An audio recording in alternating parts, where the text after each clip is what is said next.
xProfessor here on Rounding Some Corners, also on TikTok.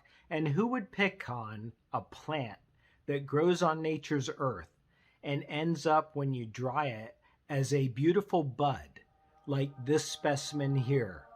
A beautiful bud with crystalline colors that, when imbibed by a human being, delivers the goods, so to speak, without any adulteration, no modification with chemicals, and it delivers what it delivers. Who would be against that? And that, by the way, was courtesy of the state of Pennsylvania. This particular one is the brand Rhythm. It's an indica, and it's called Animal Face. Animal Face. Yeah, we're here to talk about Doxa. Doxa, and in particular marijuana's Doxa. That's what we're talking about in this video lecture series, marijuana's Doxa as a dangerous drug. Remember, Doxa, as Ott and Mack talk about it in their book on critical media studies, is an area of knowledge that gets constructed over time through society's various institutions to end up in a place where it's assumed to be true, it's assumed to be a majority opinion, it's assumed to be out of bounds of discussion. That's what happens with Doxa, and that's why it is actually necessary to analyze Doxa, because it exposes an area of knowledge that we thought to be true in the general sense of the word that is not so true, and that's the case with marijuana as a dangerous drug. So in this installment, we're taking on marijuana's Doxa as a dangerous drug as coming from its adversaries to marijuana, the people who pick on this poor innocent plant. We've got several adversaries to talk about here.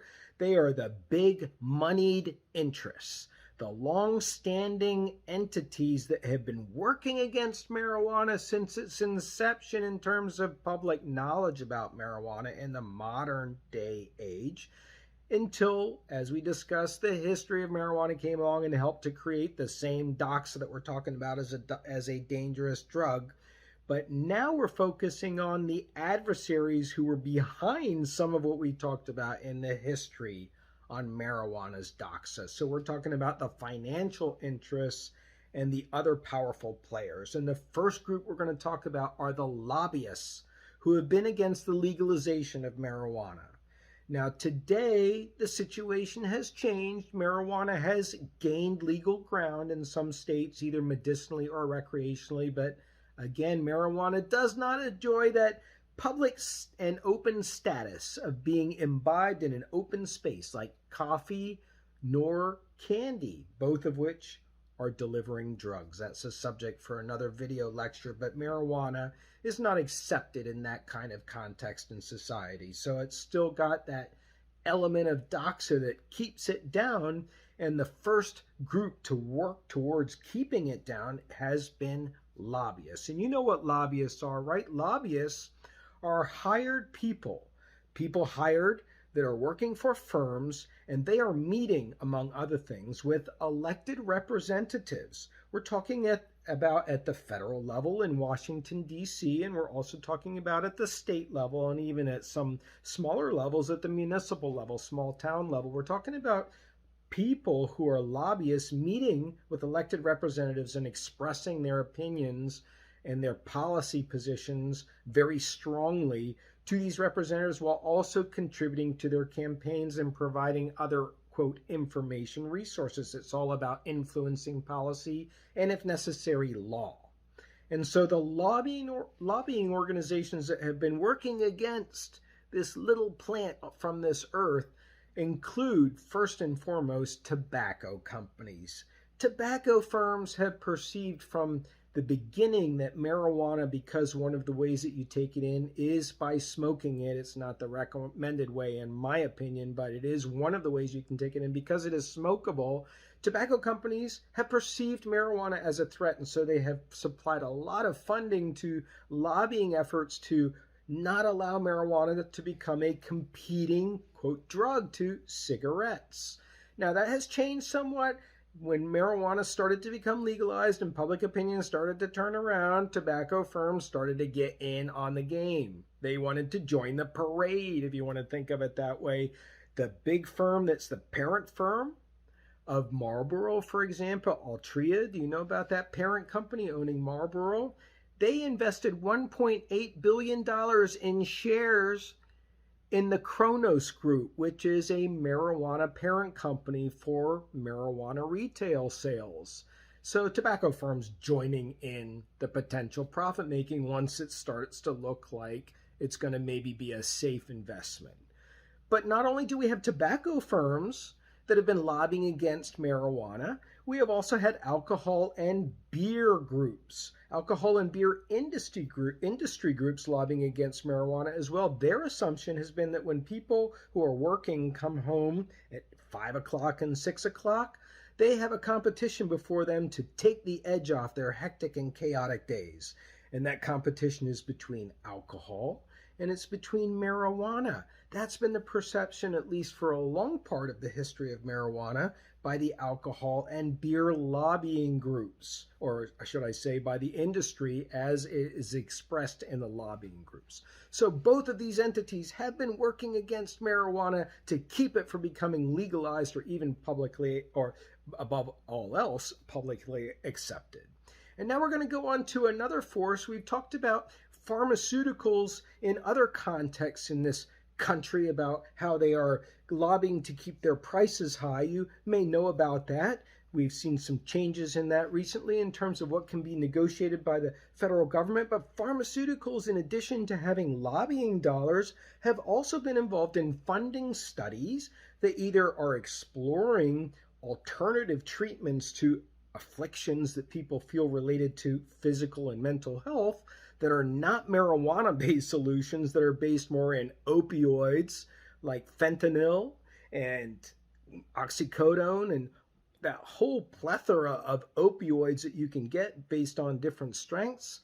All of those drugs are competition for marijuana from the vantage point of big pharma, as they are called. And that also includes, by the way, their holdings in companies that produce over-the-counter painkillers like Advil and Tylenol and even aspirin.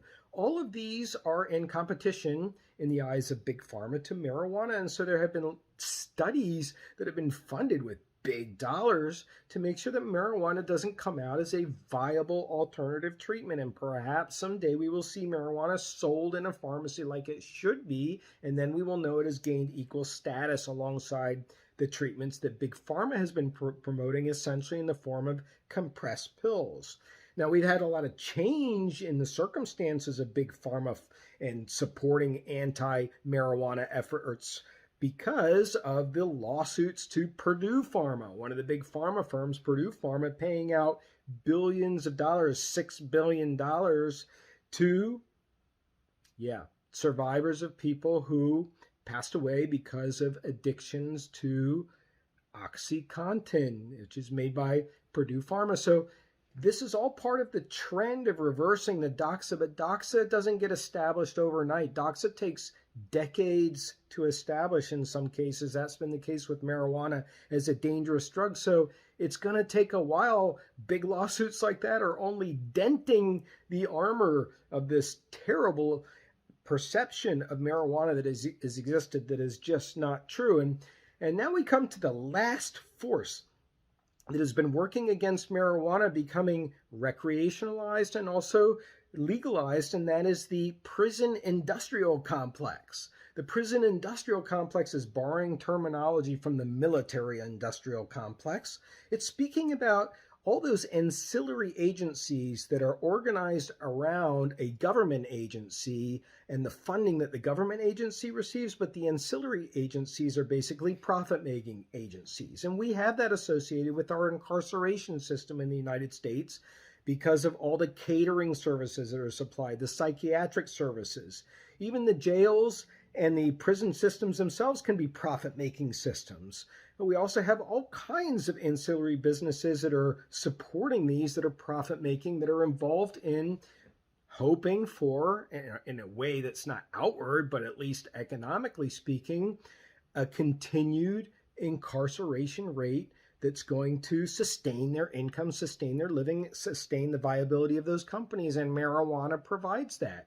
It's almost impossible to estimate how many people are sitting in prisons and jails right now because of marijuana. The incarceration rate is difficult to come to find out because of the marijuana charged people can also have charges for other crimes that they're in jail for. But the best estimate is from the Last Prisoner Project. The Last Prisoner Project is devoted to advocating for the release of marijuana prisoners and other areas of marijuana freedom for people who have been sentenced to marijuana for a crime, and that includes expunging their records. And so the Last Prisoner Project estimates that in the United States there are approximately 32,000 people in jail because of marijuana offenses, and at the state level that's about 22,000, and at the federal level that's about 10,000.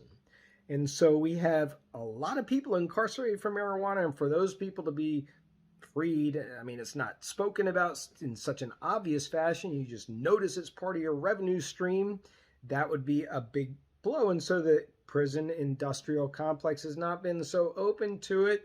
And we also know that the prison industrial complex is part of a larger third wave of racism argument, which is talked about how the disproportionate number of offenses for drugs in general, drug incarceration, has been disproportionately geared towards black people in jail. More black people in jail than white people for similar crimes and longer sentences. And so the prison industrial complex is another heavy-duty adversary to marijuana. So all of these forces are and have been contributing to marijuana's Doxa as a dangerous drug.